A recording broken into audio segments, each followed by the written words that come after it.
지금이 오전인지 오후인지 저녁인지 밤인지 여러분들은 그냥 해가 어디 있는지를 본다든지 밝기를 본다든지 그러면 알 수가 있을 것입니다. 그러나 지금이 정확하게 몇 시 몇 분인지는 우리가 어떻게 알 수가 있지요? 네, 그렇습니다. 시계를 보면 알 수가 있습니다. 어떤 분들이 우리 은정교회에 종탑을 만들 거기 시계를 넣었으면 좋겠다 이런 의견을 주셔서 그 의견도 좀 참고하고 적용을 하려고 하고는 있습니다만, 시계를 보면은 물론 우리가 뭐 해가 뜬다 그러면 아침이구나 알 수가 있고, 해가 중천에 있구나 그러면 점심이다 알 수가 있지만, 시계를 보면 우리가 더욱더 정확하게 지금이 몇 시 몇 분인지를 알 수가 있습니다. 그런데 그 인류의 역사에도 마찬가지로 하나님께서 시계를 하나 주셨습니다. 그 시계가 뭐냐면 바로 이스라엘이라고 하는 나라입니다. 그래서 오늘은 이 이스라엘이라고 하는 나라가 오늘 시그널 7번째인데 어떤 신호를 우리에게 주고 있는지 그것을 한번 살펴보는 그런 시간을 갖도록 하겠습니다. 조금 전에 이제 성가대 찬송가 가사가 평생에 듣던 말씀 노래인데 잘 알아듣게 말해주시오 이런 가사가 있더라고요. 근데 사실 굉장히 어려운 내용들을 우리가 지금 다루고 있습니다. 인간의 지식과 지혜로 알아들을 수 있는 내용들이 아니죠. 성령께서 우리로 하여금 깨닫게 해주시기를 주님의 이름으로 축원합니다. 자, 누가복음 21장 오늘 이제 계속해서 보았는데, 지난번에 한번 보았던 말씀입니다만 24절 말씀, 지난주에 우리가 읽었던 말씀인데 누가복음 21장 24절 말씀 시작. 저희가 칼날에 죽임을 당하며 모든 이방에 사로잡혀 가겠고 예루살렘은 이방인의 때가 차기까지 이방인들에게 밟히리라. 이스라엘 백성들이 예수 그리스도를 거부하고 십자가에 못 박는 죄를 범하였습니다. 혹시 잘 들리시나요? 좀 볼륨이 적은 것 같은데 그렇게 하고 나서 이 복음을 받아들이지 않은 이스라엘 백성들은 이방인에게 밟히게 되어지고, 그때부터 복음은 이방인들이 받아들이게 되죠. 그래서 이방인들의 때가 열리게 됩니다. 그 이방인의 때가 언젠가는 끝나는 때가 온다라고 오늘 말씀이 이야기해요. 이방인의 때가 차는 때가 있다. 이 이방인의 때는 예루살렘이 이스라엘의 수도임을 기준으로 해서 기원전 586년 바벨론 포로기로부터 시작한다고 볼 수가 있습니다. 물론 AD 70년의 로마의 멸망으로 확실하게 이 이방인의 때가 시작이 되지요. 이 이방인의 때가 언제 끝나느냐? 이스라엘이 회복하는 데 끝나게 됩니다. 그것은 1948년 5월 14일에 예루살렘의 회복을 통해서 이스라엘의 회복이 끝날 때,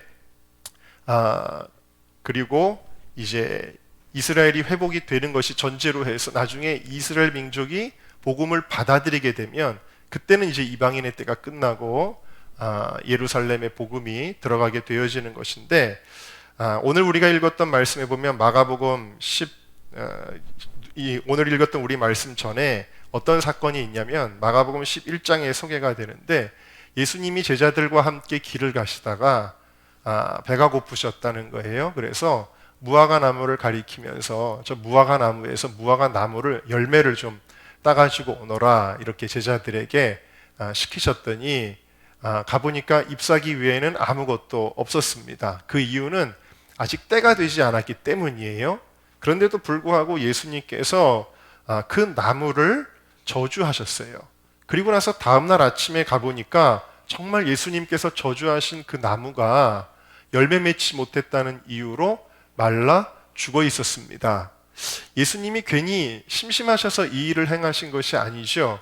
이 무화과 나무는 무엇을 가리키냐면 이스라엘을 가리키는 나무입니다. 성경에서 무화과 나무는 이스라엘을 가리키는 나무예요. 근데 이 이스라엘 가리키는 나무가 열매를 맺지 못한 거예요. 세례 요한이 뭐라고 선포했냐면 너희가 회개에 합당한 열매를 맺어라 라고 선포했는데, 이스라엘 백성은 예수님이 오셨음에도 불구하고 열매를 맺지 않았습니다. 그래서 저주를 받아 그 나무가 완전히 바싹 말라버린 것이죠. 이것이 뭘 가리키는 거냐면 AD 70년에 로마의 디도 장군이 예루살렘을 함락하고 이스라엘이라고 하는 한 국가가 완전히 멸망한 것을 가리키는 것입니다. 그런데 오늘 말씀해 보니까 누가복음 21장 29절에서 36절인데 같이 읽어보겠습니다. 시작. 이에 비유로 이르시되 싹이 나면 너희가 보고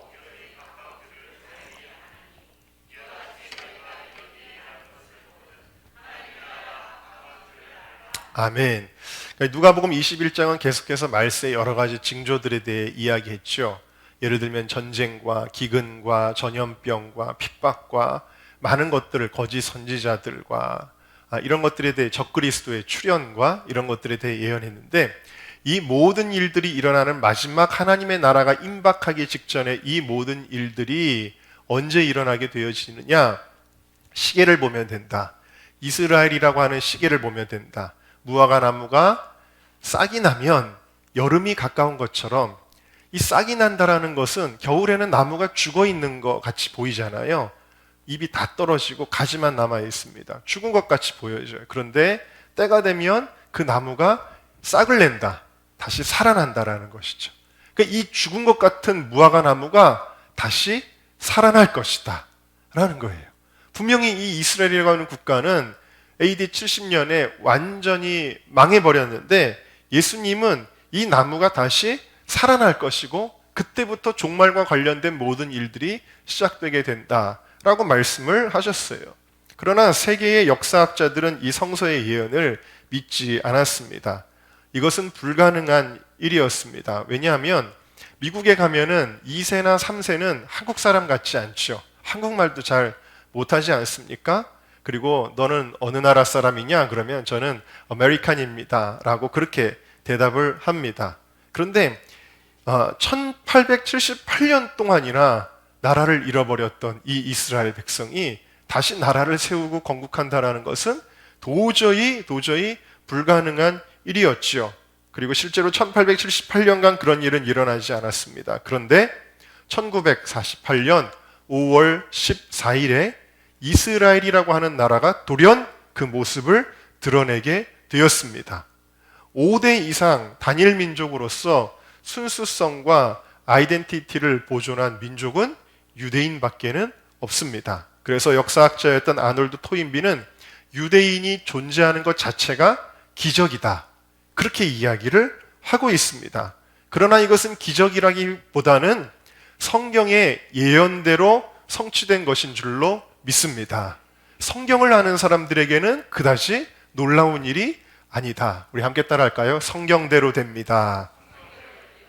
모든 인류의 역사는 성경대로 됩니다. 그러므로 지금까지도 하나님의 말씀이 다 성취되었는데 마지막 하나 남은 것, 예수님 다시 오시는 그것이 반드시 성취될 줄로 믿습니다. 1948년 이스라엘이 독립할 당시에 인구는 60만 명에 지나지 않았습니다. 그런데 8천만 명이 되는 아랍 연합군과 전쟁이 벌어졌죠. 싹이 나니까 그 싹을 밟으려고 한 것입니다. 그런데 이 제1차 중동 전쟁에서 이스라엘이 독립을 선포한 지 이틀 만에 벌어진 전쟁인데요. 이스라엘은 이집트를 위시한 아랍 연합군에 의해서 동쪽, 남쪽, 북쪽 3면으로 공격을 받았는데 절대적인 열세에도 불구하고 이 전쟁에서 이스라엘이 승리하게 됩니다. 그래서 1949년 2월에 유엔의 조정으로 휴전될 때 이스라엘은 오히려 처음 받았던 영토보다 23%의 영토를 더 차지하게 되어집니다.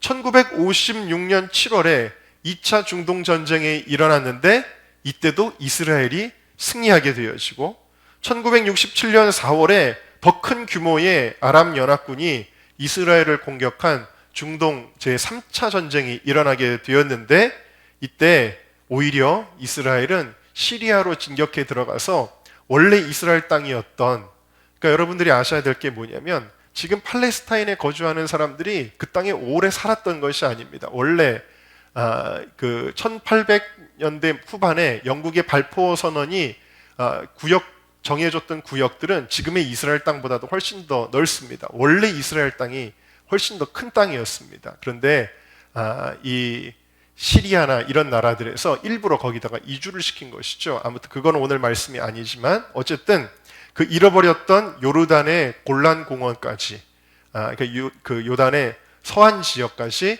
차지하게 되는 그런 결과를 가져오게 되었습니다. 그러니까 이스라엘이라고 하는 나라가 이와 같이 없어지지 않았던 것, 사단의 세력들은 이스라엘이라고 하는 나라를 없애려고 했는데 그렇지 않을 수 있었던 것은 바로 성경의 예언 때문인 줄로 믿습니다. 자, 이 이스라엘의 회복에 우리가 이토록 주목하는 이유는 무엇이냐? 성서가 말하는 마지막 날은 모두 이스라엘이라고 하는 나라가 존재하는 전제하에서 일어나고 있기 때문이다라는 거예요. 자, 오늘 말씀의 32절을 한번 같이 읽어보도록 하겠습니다. 시작. 내가 진실로 너에게 말하노니 이 세대가 지나가기 전에 모든 일이 다 이루리라. 예수님 오시는 것까지 예수님이 말씀을 하신 이후에 그럼 이런 일들은 언제 일어나게 되느냐? 아무리 늦어도 이 세대가 지나가기 전에 이루어질 것이다. 그렇게 말씀을 하셨어요. 자, 말씀을 예전에 들으셨던 분들은 잘 아시겠지만 이게 무슨 얘기냐면 무화과나무에 싹이 나고 나서 한 세대가 지나가기 전에 이 모든 종말의 일들이 다 이루어지게 될 것이다 라는 것입니다. 이 세대라고 하는 말은 그 헬라어로 제이나라고 하는 단어가 쓰였는데요. 제이나라고 하는 단어가 바로 generation, 한 세대를 가리키는 단어의 그 어원이 되어지는 것인데요. 이 한 세대가 지나가기 전에, 이 세대가 지나가기 전에 라 그랬어요. 근데 이 세대는 어라고 하는 단수가 쓰인 것이 아니라 뭐라고 써 있냐면 I tell you the truth. This generation will certainly not pass away 그랬어요. 그러니까 generation에 뭐가 쓰였냐면 this가 쓰여져 있습니다. 그러니까 무엇을 가리키는 거냐면 무화과나무가 다시 살아났을 때 살아있는 바로 그 사람들, 그 세대 사람들이 will certainly not pass away until all these things have happened 그랬어요. 그러니까 이 모든 일들이 일어나기 전에 뭐냐면 pass away라고 하는 거는 우리가 누가 죽을 때 그냥 아버지가 죽었어요 이러지 않고 뭐라 그러냐면 돌아가셨어요 그러죠. 영어도 똑같습니다. 그래서 pass away라고 하는 단어는 죽었다라는 뜻이에요. 그러니까 무화과나무가 다시 살아났을 때에 살아있는 그 사람들이 다 죽기 전에 예수님이 오신다라는 그런 뜻을 가지고 있는 것입니다. 자, 그러면 무화과나무가 몇 년도에 살아났죠? 우리나라는 몇 년도에 살아났죠? 1945년 8월 15일에 우리나라는 광복을 했죠. 이스라엘은 그것보다 3년 더 늦게 1948년 5월 14일에 이스라엘이라고 하는 나라가 놀랍게도 살아났습니다. 자, 그러니까 1948년에 살아있던 사람들 가운데 모두 죽기 전에 예수님이 오시는 일이 일어난다라는 뜻이에요. 이해가 되시면 아멘 해주세요. 자, 그러니까 한 100살 사는 사람들도 있겠죠. 그러면은 맥시멈으로 잡아서 1948년에 100년을 더하면 2048년쯤 되겠죠. 102년을 살면 2050년쯤 되겠죠. 자, 이건 맥시멈이니까 무슨 얘기냐면 적어도 2050년 안에는 이런 일들이 일어나게 될 것이다 라는 뜻을 가지고 있는 것이죠. 그러니까 정말 성경이 말하는 마지막 때 중에 마지막 때는 무엇을 가리키냐면 이스라엘이라고 하는 나라가 있는 것을 전제로 해서 이루어지게 되어지고 우리는 바로 그 마지막 한 세대 가운데 살아가는 정말 말세 성도라는 것을 여러분들이 깨달으시기를 주님의 이름으로 축원합니다. 자, 그런데 이스라엘 백성이 국가는 회복을 했는데 아직까지 회복하지 못한 것이 있습니다. 그것이 뭘까요? 뭐냐면 그게 바로 성전입니다. 여러분, 우리가 아침에 우리 큐티 하시는 거, 우리 말씀과 함께 큐티를 하는데 지난번에 우리가 계속해서 느헤미야의 말씀을 보았잖아요. 느헤미야, 에스라를 보았는데 그들이 굉장히 회복하기를 갈망했던 게 뭐냐면 성벽만 회복하는 것이 아니라 그 안에 성전을 회복하는 것이었어요. 이 이스라엘 백성들의 마음속에 지금도 꿈이 있는데 그게 뭐냐면 성전을 회복하는 것입니다. 그러니까 우리 첫 찬송으로 시온의 영광이 빛나는 아침, 이거는 사실 우리가 흔히 이야기하는 시오니즘을 보여주는 것입니다. 시온이라고 하는 것은 예루살렘, 특별히 그 성전의 회복을 가리키는 거예요. 그런데 원래 솔로몬이 그 예루살렘에 바로 모리아 산이죠. 아브라함이 이삭을 바쳤던 바로 그곳, 그리고 다윗이 오르난의 타작마당에서 그 멈췄던 그 재앙을 멈췄던 제사를 드렸던 바로 그 자리에 성전을 지었는데 그 성전이 주전 968년에 파괴가 된 겁니다. 그리고 느헤미야, 에스라에 의해 회복되었던 그 성전은 제2성전은 주전 516년에 세워지게 되어졌어요. 그러니까 제1성전은 솔로몬 때인 주전 968년, PPT 넘겨주세요. 그 다음에 제2성전은 주전 516년에 세워졌는데 이 성전이 주 70년에 로마군에 의해서 완전히 무너지게 되고 예수님이 예언하실 때처럼 돌 위에 돌 하나도 남지 않는다 하셨어요. 그와 같이 완전히 파괴된 그 예루살렘 성전 그 터에 지금은 뭐가 있느냐? 지금은 여러분은 이스라엘의 성지순례 가보신 분들 혹시 아시나요? 지금은 그 성전터에 뭔가 있긴 있습니다. 건물이. 근데 그 건물은 무엇이죠? 이슬람의 모스크입니다. 우리가 흔히 이야기하는 황금돔이라고 하는 것이죠. 그래서 황금색으로 번쩍번쩍 빛나는 큰 돔이 거기에 있고 지금 그곳은 우리가 이스라엘의 성지순례를 가도 그것은 이스라엘 기독교의 성지의 자리가 아니라 이슬람의 성지화 되어 있는 것을 여러분들이 보실 수가 있습니다. 그러니까 지금은 성전이 없습니다. 그런데 마지막 때의 적그리스도에 대한 말씀이 이런 이야기를 하고 계세요. 다니엘 9장 27절입니다. 같이 읽어볼까요? 시작. 그가 장차 많은 사람으로 더불어 한 이레 동안의 언약을 굳게 정하겠고 그가 그 이레의 절반의 제사와 예물을 금지할 것이며 또 선포하며 미움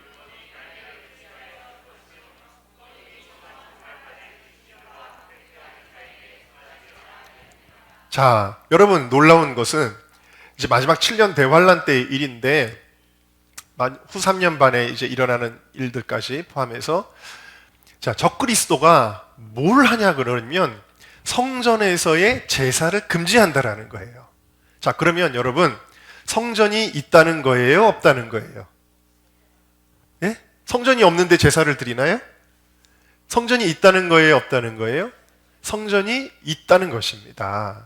자, 그러니까 마지막 7년의 시간에 존재하는 것이 뭐냐면 성전이 있다라는 것입니다. 그런데 이것은 꿈도 못 꿀 일이에요. 왜냐? 아까도 말씀드린 것처럼 이 예루살렘은 분쟁 지역입니다. 이스라엘과 무슬림의 유대교와 무슬림의 가장 첨예한 분쟁 지역이고 가장 상징적인 것이 바로 그 자리예요. 그 자리인데 이슬람의 성지가 있는 그 땅에 성전을 세운다는 것은 불가능한 일이에요. 그래서 이스라엘 사람들이 그렇게 유대교적인 열심이 있음에도 불구하고 지금까지 성전을 세우지 못하고 있는 것입니다. 그런데 마지막 때의 적그리스도는 어떤 계기로 등장하느냐? 유대인들이 갈망하는 바 성전 회복과 예루살렘의 평화를 가져오는 인물로 등장하게 되어진다. 그러니까 여러분 마지막 때는 사실 성경에서 말하는 말세는 예수님 승천하신 이후에 성령 시대를 모두 말세라고 이야기하지만 그 중에서도 오늘 말씀을 기준으로 한다면 이스라엘이 회복된 이유가 마지막 때인데 그 중에서도 더 기준으로 한다면 우리가 지난번에 보았던 것처럼 환란과 기근과 난리와 소문들, 난리가 일어나는 것, 오늘 코로나 사태와 같은 것들, 이런 것들 때문에 놀라지 말아라, 두려워하지 말아라. 이것은 재난의 시작이다 그랬죠. 그러니까 이거는 더 말세고요. 근데 그 중에서도 더 마지막 때는 뭐냐? 7년 대환란이 이 마지막 때의 클라이막스예요. 근데 이 7년 대환란은 트리블레이션, 진짜 극심한 환란의 때죠. 근데 이 7년의 대환란은 아이러니컬하게도 무엇으로 시작하느냐? 평화 협정으로 시작한다라는. 평화 협정으로. 제가 지난번에 데일리 라이스에도 보여줬지만 인류 역사의 모든 평화 협정들은요, 여러분 다 사기였습니다.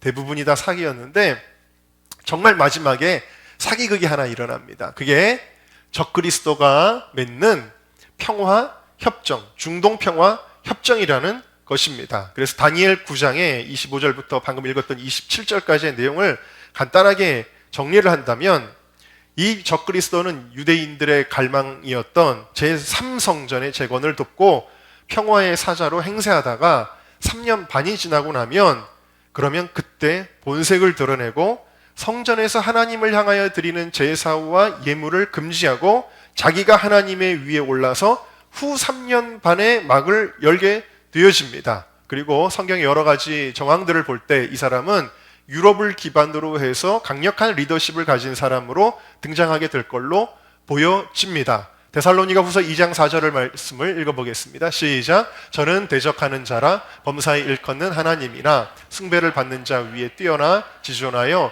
하나님의 성전에 앉아 자기를 보여 하나님이라 하느니라. 드디어 그가 본색을 드러내고 내가 하나님이다 라고 이야기를 하는 것이죠. 과거의 모든 전체주의자들처럼 그렇게 하게 되어지고 자기를 숭배하지 않으면 핍박하게 되어집니다. 다니엘 7장 25절 말씀 읽어보겠습니다. 시작. 그가 장차 말로 지극히 높으신 자를, 하나님이죠, 대적하며 또 지극히 높으신 자의 성도를 괴롭게 할 것이며 그가 또 때와 법을 변개코자 할 것이며 성도는 그의 손에 붙임바 되어 한 때와 두 때와 반 때를 지내리라. 자, 적그리스도는 성도를 괴롭게 할 것이다. 하나님을 대적할 것이다. 여러분, 지금도 우리가 신앙생활하는 게 만만치는 않습니다. 엊그저께 모 교회에서 코로나가 좀 터졌다고 얘기가 들었습니다만, 이태원에서 클럽에서 터질 때는 그 사람들 보호한다고 동성애자라고 얘기도 못하게 하고, 그러면서 그 사람들이 여기 관악구에 와가지고 굉장히 검진 많이 받았습니다. 여기 팔이 날리고 있을 때 저도 직접 눈으로 보았는데, 그런데 아직 거기서 한 3분만 걸어가면 양지병원에 선별진료소 잘 돼 있는데 교회 앞에다가 딱 크게 차려놓고 지나가면서 욕하기 딱 좋게 만들어 놨지요. 이태원 클럽에도 좀 선별진료소 같은 거 좀 만들었으면 좋았을 텐데, 아무튼 간에 이제 지금 우리가 느끼는 것과는 비교할 수 없는 성도들을 괴롭게 하는 시대가 오게 될 것이다 라는 그러한 이야기이죠. 요한계시록 13장 5절에서 8절 읽어볼까요? 또 시작. 또 짐승이 큰 일과 참남한 말하는 입을 받고 또 42달 일할 권세를 받으니라. 짐승이 입을 벌려 하나님을 향하여 회방하되 그의 이름과 그의 장막 곧 하늘에 거하는 자들을 회방하더라. 또 권세를 받아 성도들과 싸워 이기게 되고 각 족속과 백성과 방언과 나라를 다스리는 권세를 받으니 죽임을 당한 어린 양의 생명책에 창세 이후로 농명되지 못하고 이 땅에 사는 자들은 다 짐승에게 경배하리라. 그러니까 적그리스도는 굉장히 지구적인, 전부는 아니겠지만 굉장히 통치 영역을 가지게 되어지고 성도들을 핍박하게 되고 이 땅에 사는 사람들은 다 그 권세에 굴복할 수밖에 없는 그런 상황이 오게 되어진다. 후 3년 반의 일을 가리키는 거예요. 이때가 얼마나 환란이 심한지 예수님이 이렇게 명령하셨죠. 마태복음 24장 보시면 우리가 지난번에 이미 나눴기 때문에, 자, 다니엘의 말한 바, 아까 다니엘서를 우리가 다뤘는데 그건 적그리스도예요. 멸망에 가증한 것, 적그리스도가 거룩한 것, 예루살렘의 성전에 서서 자기를 경배하도록 하는 것을 보거든 여러분들도 깨달으시기를 바랍니다. 그때 유대에 있는 자들은 산으로 도망할지어다. 그러니까 얼마나 환란이 심한지 도망가라고 그렇게 이야기를 하고 있습니다. 그 이유는 뭐냐? 마지막에 보면 그때 큰 환란이 있겠음이라. 창세로부터 지금까지 이런 환란이 없었고 후에도 없으리라. 그러니까 독일에서 유대인들이 죽었던 홀로코스트보다도 더 극심한 환란이 그때 있을 것이다 라는 것입니다. 자, 그래서 어쨌든 간에 7년의 이 대환란은 평화협정으로 시작하는데, 최근에 뉴스를 보신 분들은 알겠지만 미국의 트럼프 대통령의 사위가 누구예요? 제럴드 쿠슈너라고 하는 사람인데, 어느 민족 사람이죠? 유대인입니다. 그에게는 또 20년간의 변호사 제이슨 그린 블렛이라고 하는 사람이 있는데, 이 사람들이 계속해서 추진하는 게 뭐냐면 중동 평화 협정이라는 것이죠. 그래서 이번에 그 팔레스타인에 500억의 달러를 지원하겠다 그러면서 평화 협상안을 내놨습니다. 물론 지금 이것이 거부되고 있고 실패로 돌아가게 될 것이지만, 그러나 지금 뭘 보여주고 있냐면 이 트럼프의 평화 협상은 중동 평화 협정에 대한 본격적인 시도의 출발점을 보여주고 있다라는 것이죠. 그러니까 드디어 이것이 논의가 시작이 되기 시작한다라는 거예요. 물론 트럼프가 이루지는 못할 것입니다만, 이 평화 협정이 왜 중요하냐? 말씀드린 대로 성전산이 유대인들과 무슬림들 간에 공유되도록 협상이 이루어지고, 유대인들이 이 황금사원을 건드리지 않은 채 자신들이 원하던 제3성전을 건립하게 되는 계기가 될 것이기 때문입니다. 그러니까 여러분들이 이 시계를 보시면 돼요. 또 하나의 시계는 뭐냐? 중동 평화협정이 맺어지게 될 때, 그리고 제3성전을 지을 수 있는 여건이 마련되게 될 때, 그때로부터 몇 년이 남았다? 7년이 남았다라는 것을 우리가 시계를 보고 알 수 있죠. 물론 그날과 그때는 아무도 모른다 그랬어요. 예수님도 모르시고 오직 아버지만 아신다 그랬으니 그날과 그때는 모르지만 대략적인 때는 우리가 충분히 가늠할 수 있는 시간이 되어진다라는 사실입니다. 여러분들의 표정이 우울해지기 시작하는데, 야, 환란이 오는구나. 그런데 여러분, 어두운 면만 있는 것이 아닙니다.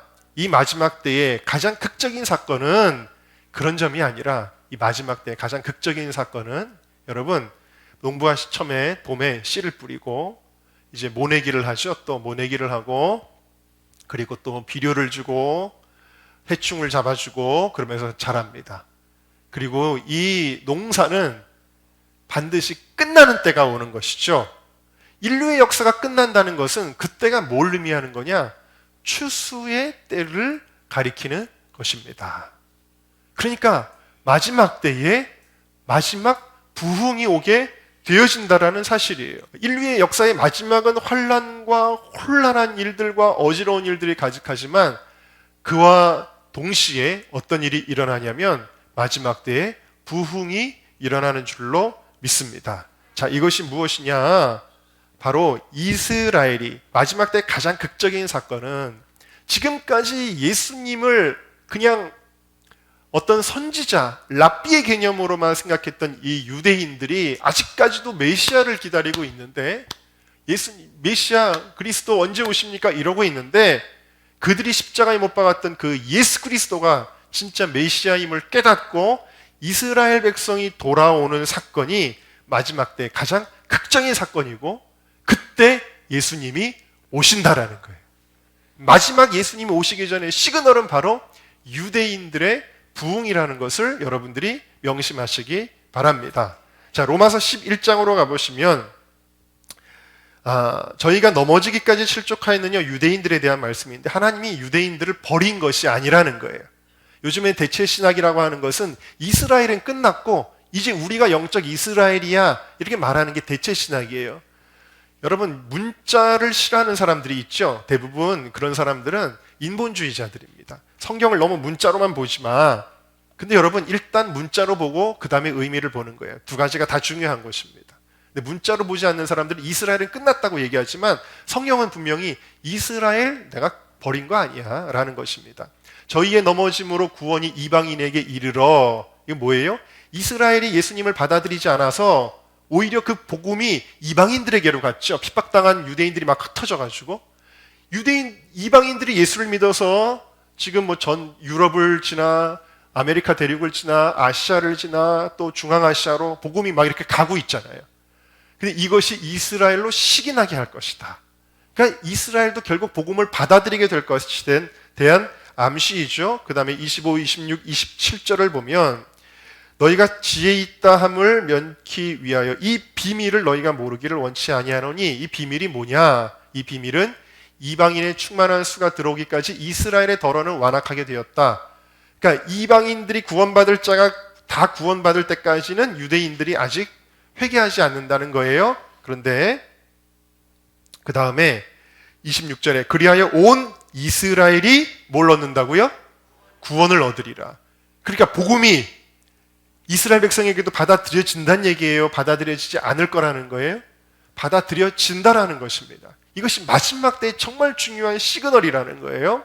기록된 바 구원자가 시온에서 오사 야곱에게서 경건치 않은 것을 돌이키시겠고, 그러면서 27절에 그들의 죄를 용서해 주시는 구원의 역사, 그것이 하나님의 언약이다, 약속이다 그랬습니다.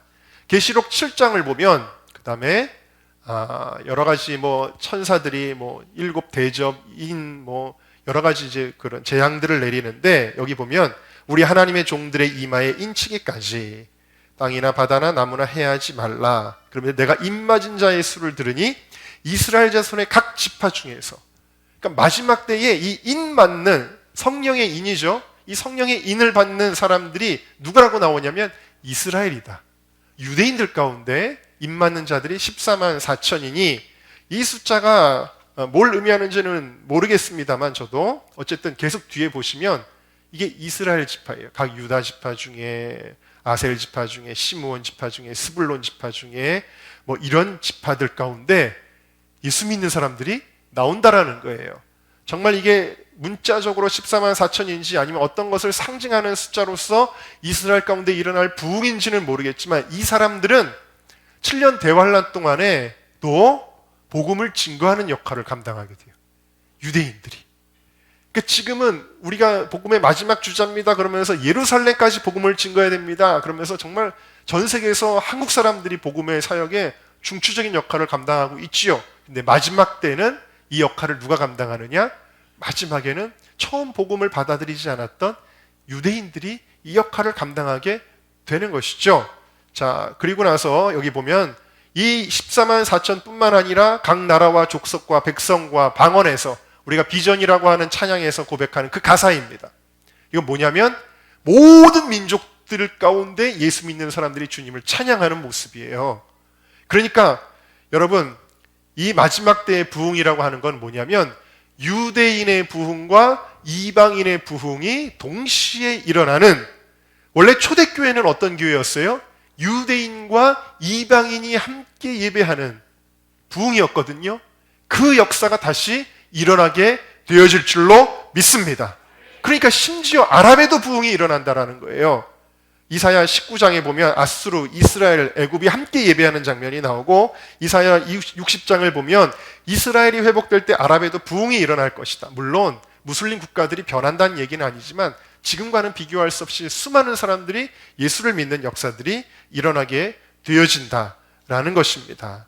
자, 그래서 지금은 제가 예전에도 강의를 해드렸습니다만 이슬람들이 기독교를 싫어하는 것 이상으로 유대인들은 기독교를 싫어하고 있습니다. 특별히 홀로코스트의 경험들이 기독교에 대한 피해의식이 있어서 그들이, 그래서 복음을 잘 받아들이지 않고 예수 믿는 유대인들, 메시아닉 주라고 하죠. 그 사람들을 핍박하는데, 그러니까 불과 10년, 20년 전만 해도 이스라엘에는 예수 믿는 사람들이 씨가 없었어요. 그런데 요즘에 이제 주님이 오실 날이 가까우면서 이스라엘, 유대인들 가운데 복음의 역사들이 일어날 전조들이 나타나고 있습니다. 우리 영상 하나를 보여주시죠. 영화 회복에서 나오는 장면들입니다. 무슬림 사원지 아까운데 예루살렘의 성벽이고,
던지려 내 몸을 던져 널 위해 내 손과 발치 뛰었네.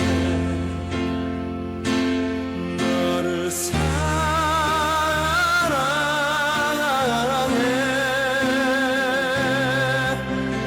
내 품에 너라느니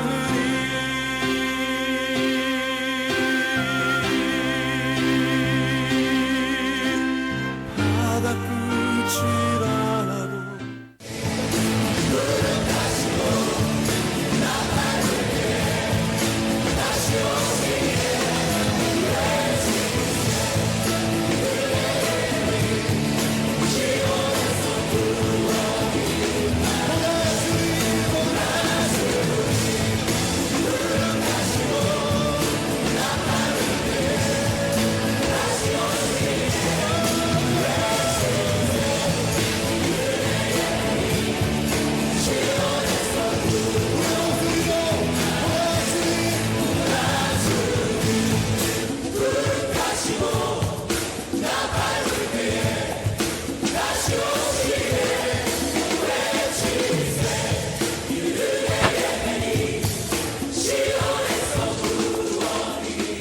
prayers of Korea. We Gentiles to stand with us. Promises of God will become true. Will become true. It's fast. Indeed.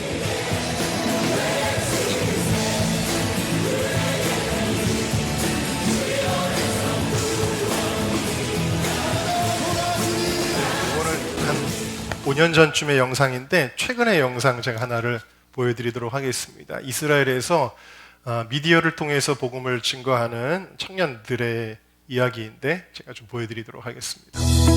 God is doing something new here in 볼륨을 Israel. 좀 줄여주시면 제가 Just as He promised, after bringing the Jewish people back to Israel, He's 하나님께서 beginning to soften their hearts to the gospel. 복음을 People who were 받아들이게 blinded for so 마음을 long by 부드럽게 하고 lies and 계시다. distortions, from 이스라엘 recognizing their 사람들이 own 눈멀어 Messiah, 있었다는 are 거예요. beginning to see 메시아를 Yeshua, 받아들이는데 Jesus, for who He 그런데 really is. 지금은 예수님을 보기 We at Tree of 시작했다. Life Ministries have been sharing the gospel through the media 복음을 and on the 미디어를 통해 streets, 길거리 and we 전도를 have 통해 seen God 전하고 doing 있다는 incredible 것입니다. things. One of our videos is about Isaiah 53, 이사야 a prophecy 53장에 about 대한 the 비디오를 Messiah who would 만들었는데 suffer and die for our 그거를 sin and rise from the 예수님에 대한 dead, 얘기죠. has reached 부활과 over 8 죽음과 million views so far. 800만 명이 Thousands of 보았다는 Israelis 것입니다. contacting us from all different backgrounds. 그리고 Some 여러 of 가지 them 다른 objecting 배경을 가진 strongly, 이스라엘 but many 사람들에게 of them genuinely 복음을 open 전하고 to 있다. 어떤 Yeshua 사람들은 and even asking 거부하지만 for new 많은 testaments. 사람들이 We meet personally 질문을 with those 하면서 who are 다가오고 seeking the 있다는 truth and 이야기입니다. connect them with the congregation across the country. Some have already come to 어떤 faith 사람은 이미 and we 믿음을 are 가지고 following 있고 up with 우리는 many 그들을 more. 신앙적으로 For 돌보고 example, 있습니다. one man in Haifa, 하이파라는 도시에 사는 어떤 got down 사람은 on his knees and repented, 그걸 본 후에 and gave his 무릎 life to 꿇고 Yeshua. 회개했다. Since 자기의 then, 삶을 he's led his 드렸다. son to faith, and his son led a former 그리고 어떤 rabbi's 사람 son 그 to 아들이 faith in 예수를 Yeshua. 믿고 그 아들이 자기의 랍비 아들에게 복음을 전하고 뭐 이런 식으로 복음이 계속 선포되고 있다는. 그리고 복음을 전하기 위한 팀을 만들었는데 유명한 언론사에 있던 저널리스트들, 또 비디오 작가들, 또 이런 TV 작가들, 그다음에 이제 디자인, 그래픽 디자이너 이런 사람들이 팀이 돼서 복음을 전하고 있다라는 것입니다. 길에서도 많은 복음의 역사들이 일어나고 있는데 이 사람들이 효과적인 전도자로 준비되고 있습니다. 유대인과 아랍인들이 함께 이 사역을 감당하고 있고요. 아픈 사람들을 위해 Some of the 기도해주고 people we met at these outreaches have given their lives to Yeshua and are now in discipleship programs in local 또 각 congregations. 교회 이제 전도가 돼서 제자 훈련을 받고 있고. 잠깐만 멈춰주세요. 여기 바룩 하바 바셴 아도나이라고 되어 있는데 이게 이제 히브리어입니다. 한번 따라해 보실래요? 바룩 하바 바셴 아도나이. 이게 이제 히브리어로 무슨 뜻이냐면 예수님의 이름으로 오시는, 주의 이름으로 오시는 이를 환영합니다. 그런 거예요. 이게 왜 중요한지는 제가 이따가 설명을 드리도록 하겠습니다. 계속 보여주세요. We invite you to be a part of what 우리는 God is doing here 당신들을 in 이 사역에 Israel. To 초대합니다. partner with us in bringing in this great harvest. Great Preparing Harvest, the way 대추수란 for the return 뜻이죠. of the Lord. 네. 주님의 길을 예비하는 일입니다. 그랬어요. 자, 제가 방금 말씀드린 바룩하바 바셴 아도나이 이게 왜 중요하냐? 자, 마태복음 24장 14절부터 한번 보여주세요. 자, 같이 읽어보겠습니다. 시작. 이 천국 복음이 모든 민족에게 증거되기 위하여 온 세상에 전파되리니 그제야 끝이 오리라. 그러니까 여러분, 긍정적인, 우리가 이제 좀 어렵고 힘든 거, 핍박당하고 환란 있고 이런 것만 봤는데 반대의 면도 있습니다. 그게 뭐냐면 모든 민족에게까지 복음이 다 들어가면 그 다음에 어떻게 된다고? 예수님이 오신다. 할렐루야. 자, 그런데 그 중에서도 가장 중요한 민족이 누구냐? 마태복음 23장 39절 말씀 같이 읽겠습니다. 시작. 내가 너희에게 이르노니 이제부터 너희는 찬송하리로다. 주의 이름으로 오시는 이여 할 때까지 나를 보지 못하리라 하시니라. 자, 이 말씀을 거꾸로 뒤집는다면 이런 뜻이에요. 예수님이 언제 오시느냐? 너희는 유대인들입니다.